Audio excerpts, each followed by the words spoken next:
Paris. La guerre qui touche de plus en plus fréquemment les pays du Golfe. C'est une guerre dans la guerre. L'Iran resserre également les taux sur les monarchies. Le chef de la diplomatie iranienne prévient que l'impact de la guerre frappera également tout le monde économique. Près de Riyad, une base aérienne qui abrite des soldats américains a été visée par un missile.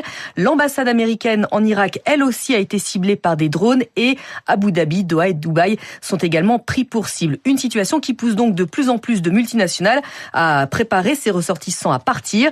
C'est ce qu'a pu constater l'entreprise Irena Group qui est installée dans les Émirats Arabes Unis. Éric Kioch. Chez Irena Group, les téléphones sonnent en continu. Au bout du fil, des PME françaises installées dans le Golfe et des groupes du CAC 40. Tous se préparent à évacuer face à l'intensification des frappes, témoigne Romain Bordenave, cofondateur de l'entreprise. Des frappes, il y en a quand même tous les jours. Lorsqu'un drone va réussir à taper une tour de bureau ou va réussir à taper l'aéroport, c'est le genre d'événement qui fait réfléchir les entreprises. Pour évacuer, solution la plus sûre, l'avion. Mais seuls les aéroports de Mascate à Oman, de Dubaï dans les Émirats et de Riyad en Arabie Saoudite fonctionnent.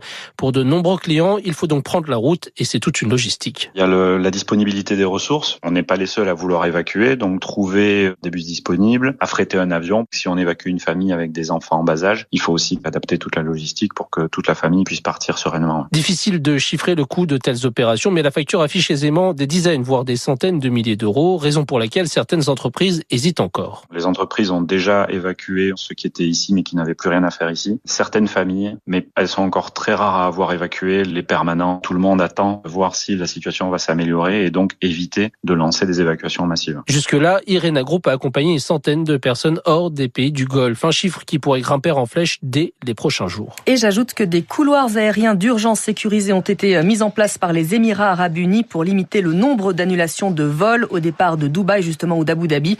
À Beyrouth, les autorités libanaises disent avoir obtenu l'assurance qu'Israël ne frappera pas l'aéroport de la ville. Radio Classique 6h07. Les États-Unis n'en ont pas terminé avec le régime de